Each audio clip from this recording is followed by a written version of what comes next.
Good morning and welcome to Inquisition Update. My name's Tom Fress and I'll be your host for the next hour. You're listening to FirstAmendmentRadio.com, and don't forget, Inquisition Update is brought to you by FirstAmendmentRadio.com, so please support First Amendment Radio. Now we'll continue our reading and discussion of the book The Papacy and the Civil Power by R.W. Thompson, page 636 if you're following along. Yesterday we were talking about the early councils of the Roman Catholic Church and how none of them supported this idea of papal infallibility. The Pope can insist that he is infallible and divine, but it was not recognized by the early councils of the Roman Catholic Church, and it was an area of tremendous frustration for the papacy, always trying to assert its temporal and spiritual power, its infallible power on the world.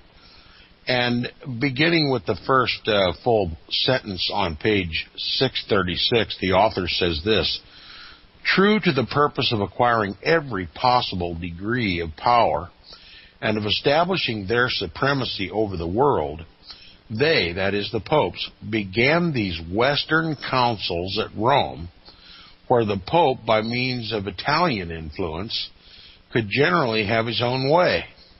We shall see, however, that with all these advantages, slow progress was made toward papal infallibility. It took all of the time from 869 A.D. to 1870 A.D., 1,000 years, to find a general council with so little self-respect as to place the whole power of the Church in the hands of the Pope." So I characterized the papacy as a beggar yesterday on the program, and it is true. It has taken the Pope a period of no less than 1,000 years to finally find a council, a general council of the Roman Catholic Church that would acknowledge the Pope as infallible. Now I got to ask my listeners a question. How long do you think it'll take Christ Jesus, when he appears, to convince the world that he, not the Pope, is the infallible King of Kings and Lord of Lords? Will it take 1,000 years? Not hardly. All he's got to do is show up. Okay? All he's got to do is show up, and every eye will see, and every ear will hear, and every tongue will confess that he is the King of Kings and Lord of Lords, and the Pope is a satanic counterfeit. Okay? That's when the truth will be revealed finally to the world, and no one will be able to question his infallibility and his all-powerful status. So, again, a side-by-side comparison between the true King of Kings and the Lord of Lords and this phony counterfeit. Though he was indeed recognized as infallible at the 1870 Council, General Council of the Roman Catholic Church, the First Vatican Council it's called. Now, the author continues. We're on the first full paragraph, page 636. The First Council of Lateran, we're going back to recount some of these older councils, and that they did not acknowledge the infallibility or the divine status of the Pope. It says the First Council of Lateran, called the Ninth Ecumenical, met during the pontificate of Calixtus II, but made no enactment in reference to the power and jurisdiction of the Pope. It passed 22 canons having reference to other matters. The Second Council of the Lateran, under Innocent II, confined itself mainly to the regulation of discipline. Yes, they had a discipline problem among the clergy of this so-called Church of Christ. They had a terrible disciplinary problem, and as by the way, that disciplinary problem still exists today. You can't cure the Roman Catholic Church of a divine curse. Okay? Sexual impropriety has always distinguished and marked the clergy of the Roman Catholic Church, and it will until Christ returns. And if you want to know the reason for that divine curse, simply read Romans chapter 1. So, this council, the Second Council of the Lateran under Pope Innocent II, confined itself mainly to the regulation of discipline. There seems to have been, by this time, and I'll just say tongue-in-cheek, there has always been a necessity for providing, as it did, that priests who kept concubines should not hear Mass. And there's a law of the church that how can a priest soil his hands with a harlot and then serve Mass and touch the body, blood, soul, and divinity of Christ on the altar? You know, that's sacrilegious as far as the Roman Catholic Church is concerned. But the priests have this insatiable desire to soil their hands with harlots. And it says, and with each other, by the way. And little boys and anyone else they can get their grubby satanic mitts on. And it says, but it also secured for them the immunity from public censure by subjecting to anathema those who should abuse the clergyman. In other words, the clergyman can abuse anybody they want, all right, as long as they don't get caught. You know, surely this council didn't have to deal publicly with the abuses of the priests unless they got caught. And they were caught and caught and caught. And it's simply by just simple public demand, the council had to rein in these amorous and pedophilic priests. And but by the same token, the council said that no one can abuse a priest, and they're sacrosanct. So and it's still the law of the church today. The civil powers cannot try a priest. Not without the acquiescence of the Pope, at least. So, we had to discipline the priests, and then we had to protect them from public censure. That's the Second Council of the Lateran. Now, the Third Council of the Lateran, under Alexander III, was supposedly a reform council designed, quote, to reform a great number of abuses that had crept into the church, unquote, and also to condemn heresies. I have to ask the obvious question, if it's truly the Church of Jesus Christ, the one holy Roman Catholic and Apostolic Church outside of which there is no salvation, why are they constantly having to reform the church? Anyway, by this time the power of the papacy had nearly reached its culmination. And Alexander III was not the kind of pope to permit any abatement of it. Not one of the 12 popes between him and Gregory VII equaled him in ambition and strength of will, and not one among his predecessors were more fitted than he to prepare the way for those events which would soon transpire under Pope Innocent III. While this council asserted nothing in reference to the Pope's supremacy, it enacted 27 disciplinary canons. There you go with the discipline again. It enacted 27 disciplinary canons, some of which were pointed at existing abuses, and continual abuses, I'll add. It went somewhat further than that immediately preceding in the recognition of principles asserted in the false decretals. So here is where the false decretals were formally acknowledged as a part of the library of the bulls, or rather the canons of the church, the Roman Catholic canon law. They had to assemble the history of the decrees of the popes all the way to the beginning of the church. And much of that history was missing, so they had to fabricate it. And that's what they did. Now, it anathematized those laymen, quote, who exact duties and lay taxes on the churches and on the ecclesiastical persons, unquote, and those who should dare to, quote, summon clergymen before the judges, unquote, in the secular courts. See, it's a constant consideration of the Roman Catholic Church not to allow their priests to be subject to the civil power. Why? Because they're always committing crime. That's why the councils were so preoccupied with the disciplinary measures and to restate the immunity of the priests, because they had a discipline problem and they didn't want the civil power to know about it, didn't want the civil power to have any jurisdiction over it. Otherwise, all the priests would be in prison and there wouldn't be anybody to serve Jesus at the Mass. It's just simple as that. So where's the papal infallibility in that? Where is the holiness in the one holy Roman Catholic and Apostolic Church?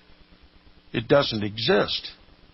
It says it relaxed nothing whatever in the work of establishing papal supremacy, while it omitted any avowal of it. So here again, we have no presence of an established papal supremacy in these early councils. It says the practice of publishing what are called papal constitutions, along with proceedings of councils, seems, however, to have been then introduced. These consist of the briefs, bulls, and encyclical letters of the popes, wherein they assert their own supremacy and occasionally their infallibility. They were designed, of course, to maintain, quote, the immunities of the Church, unquote, by making the powers of the Pope in the government superior to all other. Okay? Making the power of the popes in its government superior to all others.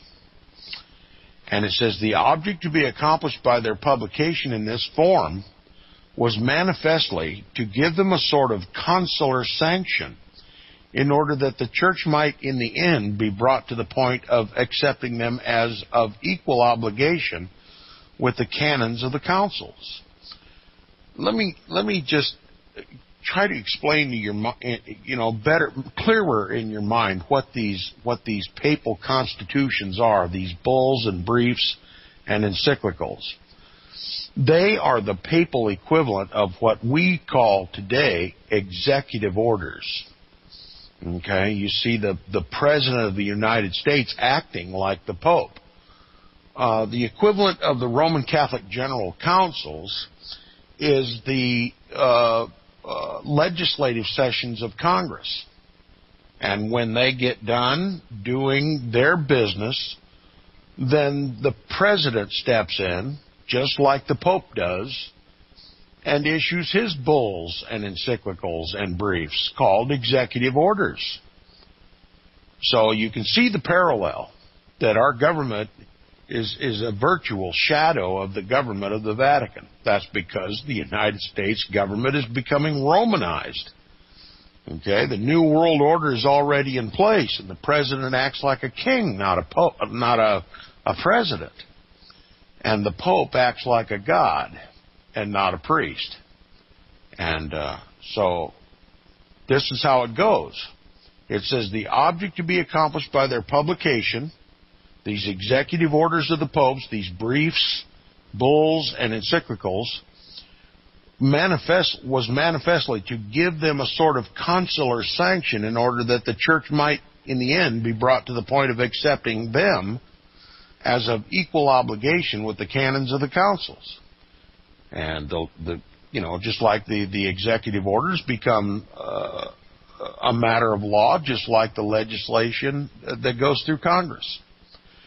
Now, the process was simple and the argument plain. The false decretals had furnished the claims of authority set up by the popes from Clement to Siricius, and these quote-unquote constitutions were such as the popes had made since then, and as they all claimed supremacy and infallibility, therefore they were supreme and infallible. Hence we find annexed to the proceedings of this council, quote, a large collection of diverse constitutions of Alexander III and of the popes who preceded him, and consequently of those also who succeeded him, which are published as a sequel to this council. So here we are at this particular Vatican Council that added these false decrees, these pseudo-Isidorian decretals, this collection of assorted bulls, briefs, and encyclicals that were written from the earliest times of the Church by the popes, collected into a book, and then added as an addendum to the official acts of this particular council. And this forms, again, for those just tuning in, these forged documents become the basis upon which Roman Catholic canon law is built. Now, the proceedings of the Fourth Lateran Council exhibit the unbounded ambition of Pope Innocent III, under whose pontificate it was held. There we find the celebrated Third Canon, which makes the persecution and extirpation of heretics a religious duty, which yet remains the law of the papacy. Okay, we've talked about this before, the Fourth Lateran Council. The Third Canon passed by that council makes it an item of religious faith that they must kill heretics. That is, anybody that's not Roman Catholic. And it still is the law of the papacy. And this, ladies and gentlemen, if you're new to this information, it's going to sound outrageous. But this third canon of the Fourth Lateran Council explains all the wars, because that's what war is now. Its true purpose is hidden under a cloak of politics. Okay, but the motive for the wars is religious, and the motive for the wars is to put into practice the canon, the third canon of this Fourth Lateran Council, to exterminate and to extirpate heretics. And it justifies crusades. And that's exactly what the United States is conducting in the Muslim world right now. They're extirpating the heretics in commensurate with the decree of this third canon of the Fourth Lateran Council. And it says, by this time the claim of supremacy made and so frequently repeated by the popes was considered to have the sanction of the Church because there was no formidable resistance to it. In other words, they just passively acquiesced by not objecting. It says the acquiescence was inferred from silence. Pope Innocent III availed himself of this in order that the practice of asserting this claim in papal constitutions should become ripened into the force of law. He, accordingly, is the first pope who boldly and openly struck at the independence of a general council, and he was not accustomed to aim his blows inefficiently. 70 canons were passed without debate, which, quote, were already drawn up, unquote, by him when the council assembled at Rome. There was no deliberation or debate about them. They were laid before the council by the Pope, who ordered them to be read, but they were not acted upon. And it says, but because the prelates did not openly resist and denounce them, quote, their silence was taken for approbation or approval, unquote, a rule of procedure yet adhered to by the Roman Catholic Church. So the Pope just walked into the council, laid down his articles, his instructions, and simply ordered them to be read as if they were just being entered into the record as fact. No debate. You don't debate what the Pope says is law. You simply stamp your sign of approval to it. And that's what he expected of this council. And though there were probably numerous objections of this usurped power of the Pope as exerted upon this council, they just remained quiet about it and let it go. Okay, now the papacy used that as a precedent, that whenever the Pope walks into a council with his entourage, wearing his pointy hat and his stick in his hand, and he carries a big book with him, and he lays it down and just tells them to read it into the record, that they're not supposed to argue with it. They're just supposed to read it into the record as if it were law already passed and legislated. That's just the equivalent of the executive orders of the presidents of the United States today. They don't debate it. They don't pass it through Congress. They don't pass it before the American people. They just write it and read it into the record.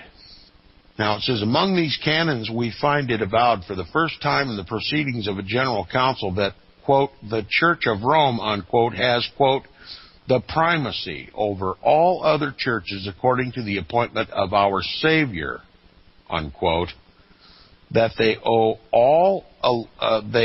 owe, quote, obedience to the Holy See, unquote, and that the pall received from Rome is the, quote, ensign of the plenitude of pastoral power, unquote. In other words, he carries the diadem, okay? King of kings and Lord of lords. It says, this bold avowal was not made, therefore, till the 13th century, but even then, when the world was enveloped in the thick mist of the Middle Ages, it stopped somewhat short of the claim of the Pope's personal infallibility. Pope Innocent III was undoubtedly ready to carry it to that extent, but with all his daring, he was not prepared to ask of a general council a direct decree to that effect. It will be perceived that the primacy asserted was alleged to be in the Church of Rome, not in the Pope. It manifestly designed to consider the Church to be, according to the invariable custom, the whole body of the Christians, as represented by the universal episcopate in general council, and that the Pope, in asserting his primacy, should act within the limitations fixed by the Church. Otherwise, many of the canons would have been useless, especially the 44th. This canon solemnly declares, quote, that the constitutions of princes, in other words, the laws of the lands, which are prejudicial to the rights of the Roman Catholic Church, shall not be observed, whether they be for the alienation of fiefs, or for the encroachment on the ecclesiastical jurisdiction, or for any other goods, unquote. So in other words, any civil law that is in any way prejudicial against or detrimental to the rights and prerogatives of the Pope and the Roman Catholic Church are, in a sense, null and void. No civil law can place a limitation either on the popes or the Church. And granted, this is the only church in the United States that arrogates to itself this power. And this power is used to convert this Protestant republic into a papal dictatorship. We'll continue right after these messages on Inquisition Update.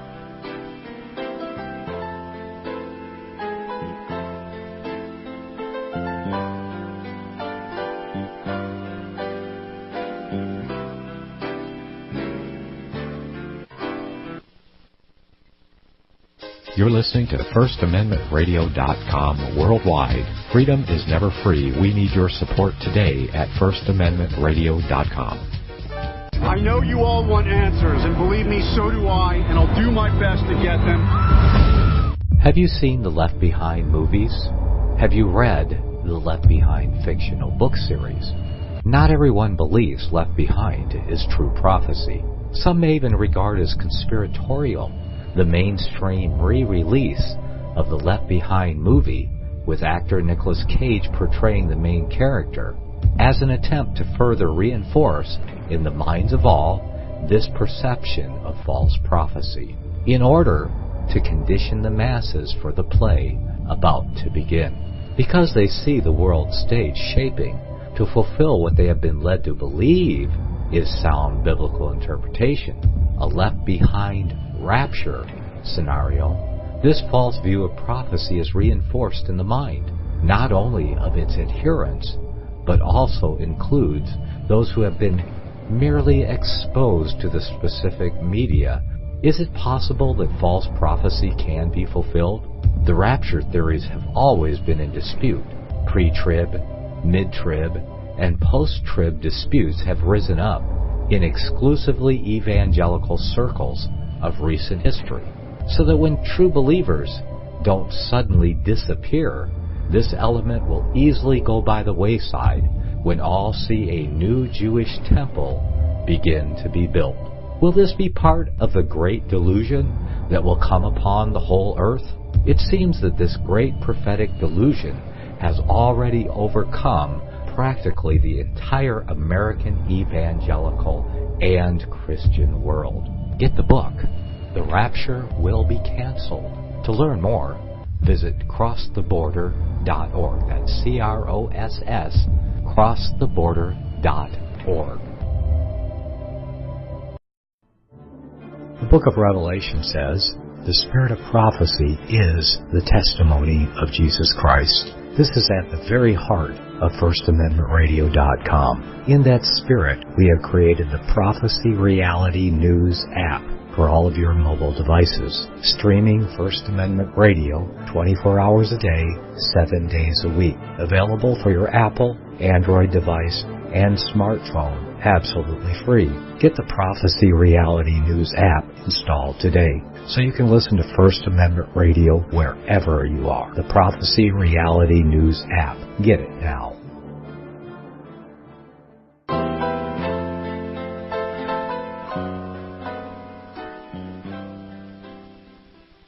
Welcome back from the break. You're listening to the second half hour of Inquisition Update, brought to you by FirstAmendmentRadio.com. Again, please support FirstAmendmentRadio.com and support me with your prayers. And I appreciate those who humbly beseech the Lord's protection and provision as we continue in His service. Now, there was a canon entered into Roman Catholic canon law, the law of the God of this world, that prohibited any secular power from instituting any law that is prejudicial or in any way limits the rights of the Pope or the Roman Catholic Church. And it said that such laws shall not be observed. And this is the power that the Roman Catholic Church has. It demands state sponsorship. It demands state recognition. It demands immunity from the state. It demands superiority over the state, which makes it a state-sponsored religion. It makes it the de facto religion of every nation. Okay? By papal decree, by Roman Catholic canon law.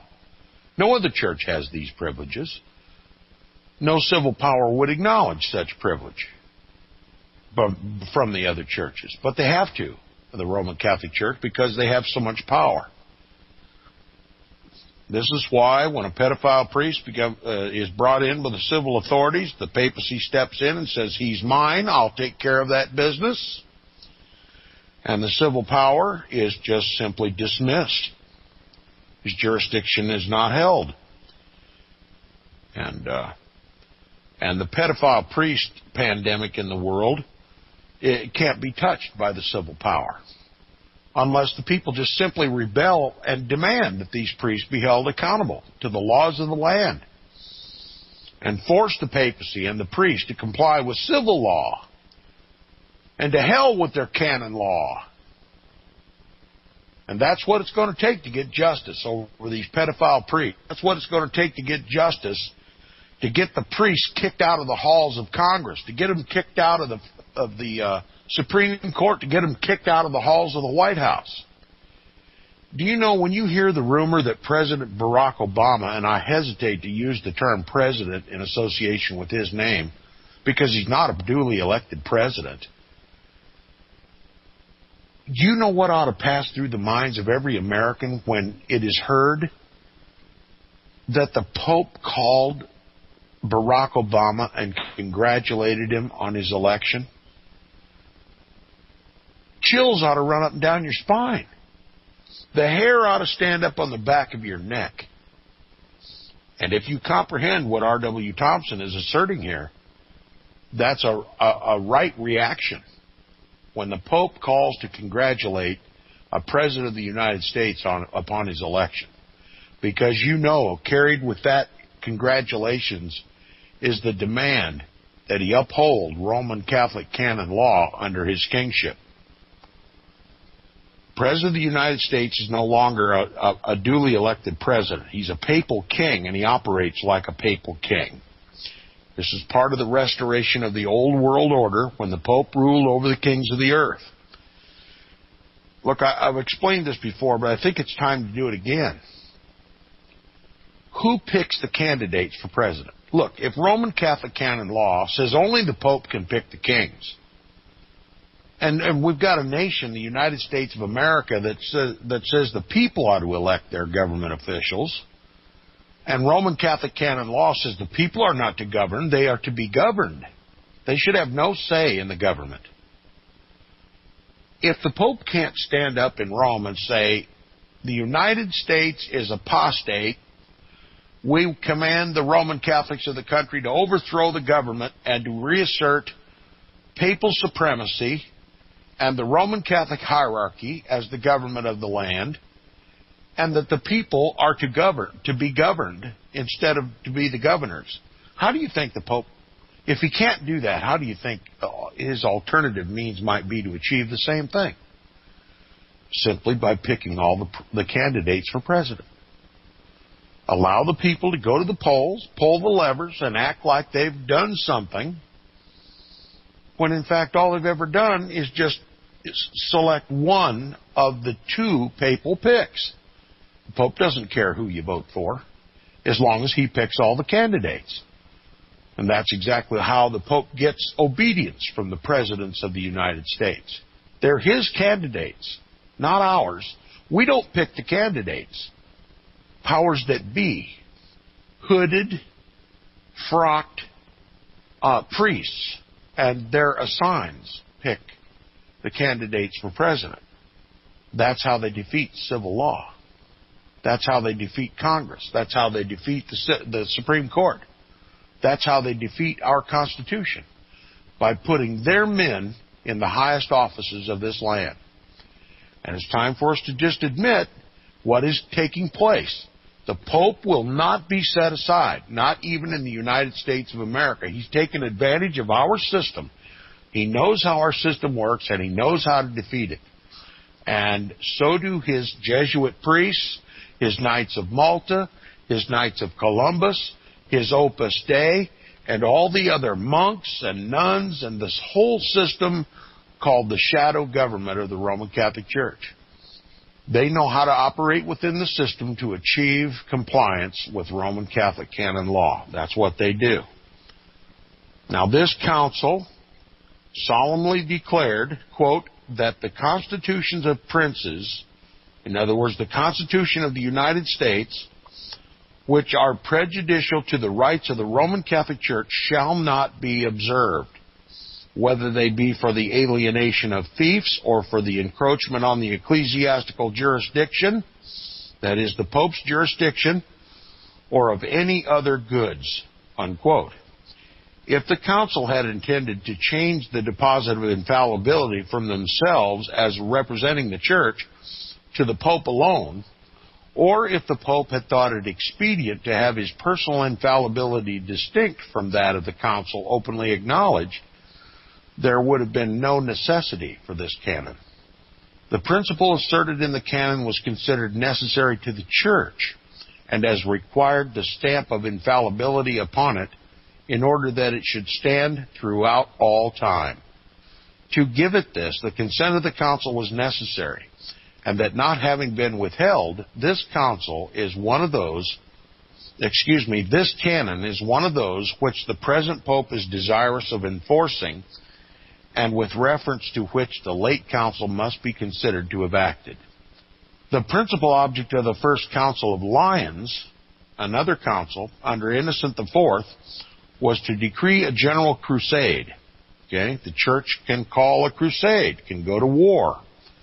Remember, the Roman Catholic Church calls itself the Church Militant. And it says, although much may be inferred from its silence under the existing state of affairs, yet it made no decree about primacy, supremacy, or infallibility.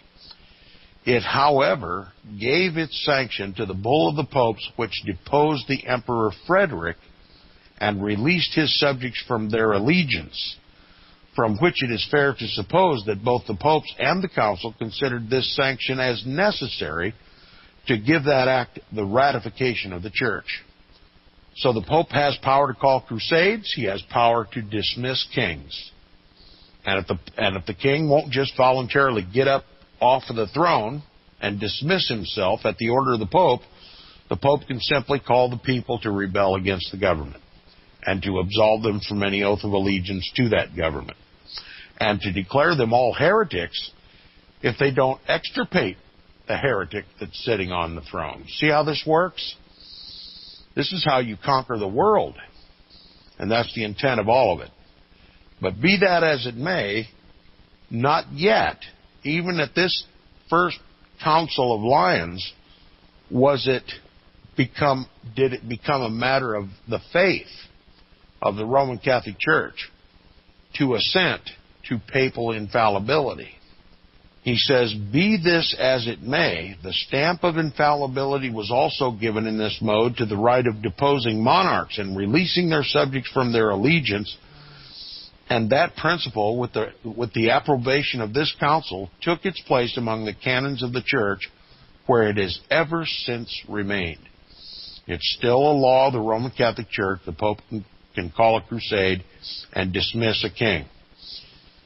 Now, the Second Council of Lyons, under Gregory X, was called with reference chiefly to a reunion with the Greek Church. Okay, the two legs of iron.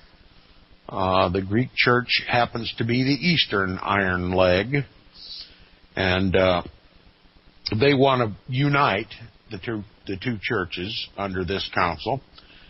It says it dealt chiefly with a reunion of the Greek Church, which fact will sufficiently account for its silence in reference to papal infallibility and primacy, etc. In other words, the Eastern Church doesn't want to accept the Pope as infallible and divine. It has its own patriarchal, hierarchical system. And it says its doctrinal decrees had reference to the possession of the procession of the Holy Spirit, though it passed a number of a disciplinary character and upon general subjects. So here we go again with this disciplinary matter. And it continues now. The Council of Vienna, another one of these councils, was assembled under Clement V. This pope had reached the pontificate by a corrupt bargain with Philip, King of France, which we talked about in an earlier chapter, by which he solemnly pledged himself that, if elected, he would cause Pope Boniface VIII to be declared infamous. How's that for papal infallibility, right? He was one of those who held the corrupt papal court at Avignon in France and who contributed his full share toward causing it to be esteemed the most prostituted place in Europe. So much so that Bishop Durandi said of it that it was the great retreat of dragons, the place of resort of satyrs, that is demons, and the kingdom of demons, unquote. Clement V called this council to avoid, if possible, the fulfillment of his promise to Philip, as he hoped to find shelter behind its unwillingness to defame a former pope. He succeeded so far as to pacify the king by issuing a bull to the effect that all the former bulls of Boniface VIII against him should be held void. The council did nothing but pass some canons concerning the faith and others condemning and anathematizing some heretics. With its proceedings, however, there were published a number of papal constitutions, here these executive orders by the Pope again, after the practice introduced by other popes, all tending to increase the power of the papacy. So again, we see the council not upholding papal infallibility, but the Pope simply issuing the executive order or a papal encyclical or a canon or a brief as an addendum to the council asserting this infallible status of the Pope. The Pope's a beggar. This is what this demonstrates. And it says some of these by Clement V himself only go to show how entirely impossible it was for such a man to be infallible. It is scarcely possible that they could ever have been accepted by the Church, or that any general council would have allowed them a moment's consideration. Among those given by Dupin the historian are such as these. Listen to this. This is one of the decrees of this Pope. That as man may reach perfection in this life, when he has done so, he, quote, may merely allow his body what he pleases, unquote, that he is not then, quote, obliged to obey or tied to practice the principles of the Church, unquote. That when a man reaches perfection, he doesn't have to obey anybody or anything. Is that commensurate with the law of God? That when a man reaches perfection in this life, when he has done so, he may freely allow his body what he pleases. That he is not obliged to obey or tied to practice or the principles of the Church. Doesn't that define the papacy? They allow their bodies whatever they want. It's in all the papers, what they want. Here's another one, quote, that to kiss a woman is a mortal sin, but the carnal knowledge of her is no sin, etc., etc. Do you see why many of the outrages of the papacy can't be spoken of in polite company? That in order to really talk about the deep, dark, demonic, satanic crimes of the Roman Catholic Church, you have to find just one person and slip way out in the back 40 behind the barn to talk about it. That's why so much of the laws regarding human sexuality of the Roman Catholic Church is still written in Latin. You can't get it translated into the English. They don't want this slipping out, and it would just be a public outrage. It's too salacious to talk about. Well, we've talked about a lot of things in this book. We've talked about one pope who had an incestuous relationship with his own mother, and one who had an incestuous relationship with his daughter and bore him a child, Lucretia Borgia, Pope Alexander VI. But there are yet things that this Pope suggests in his bull, in his brief, that just simply cannot be talked about.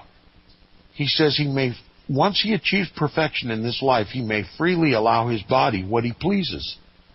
In other words, he's under no restraint. None. He's reached perfection. The law is not necessary anymore. Common decency is not required anymore. How far do you think this depravity goes? And certainly, if we knew, we couldn't talk about it here on First Amendment Radio. I'd get thrown off the air. He's obliged to obey. He's not obliged to obey or tied to any principle or practice of the Roman Catholic Church. I mean, these people have carte blanche permission to do whatever they wish. And even sitting in the palace at the Vatican and profess all these things about the Roman Catholic Church, he is immune from any of it. You talk about the epitome of hypocrisy. You can't get more hypocritical than this. He says further, to kiss a woman is a mortal sin, but to have carnal knowledge of her is no sin, etc., etc. This is just a hint as to what a perfected Pope may freely allow his body to do as he pleases. Now, This latter papal precept was probably designed as a shield for his intercourse with the beautiful Countess de Foy. Yeah, he had a concubine, and he couldn't deny it. Too many people knew about it. So he just issued a papal brief that exonerated him. Is this the Church of Jesus Christ? Or is it, as I assert, and as all the Protestant reformers asserted, it's the Church of Antichrist? Now, this Council of Vienna was the 15th recognized as ecumenical, and the last which preceded that at Constance.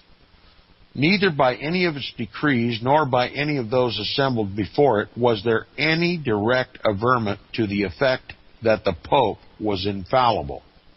With all of them, infallibility was lodged in the collective church and nowhere else.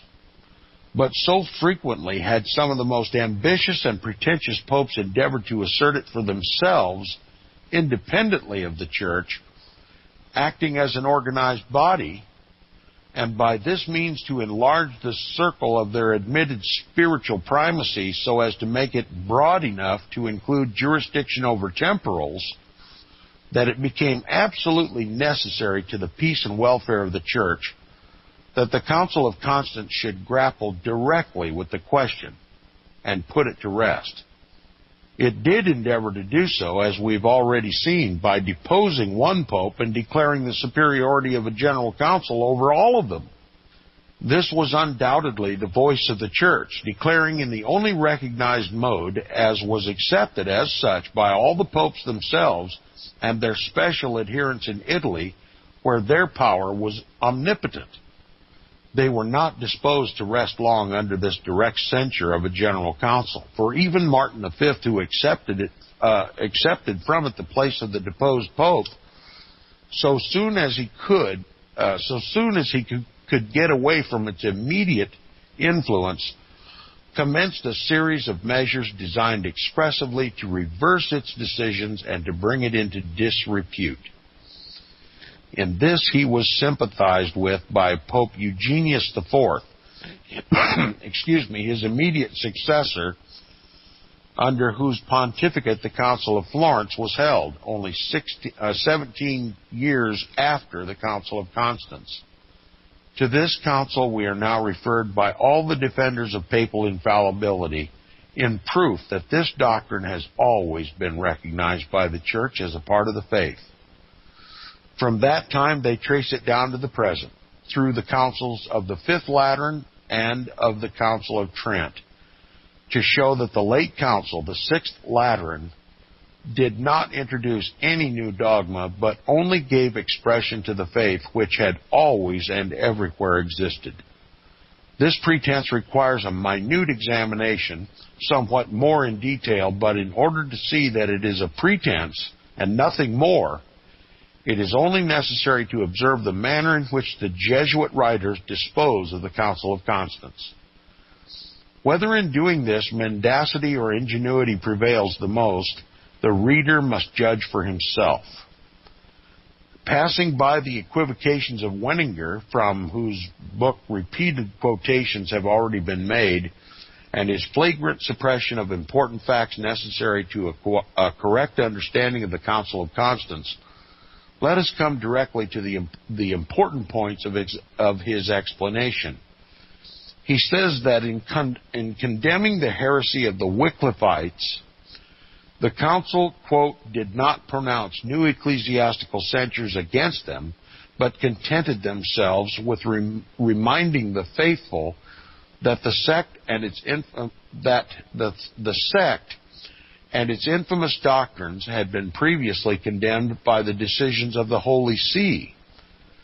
These decisions are irrefragable, remarks the council, because it is impossible that the Apostolic See, that is to say the Pope, should err, unquote.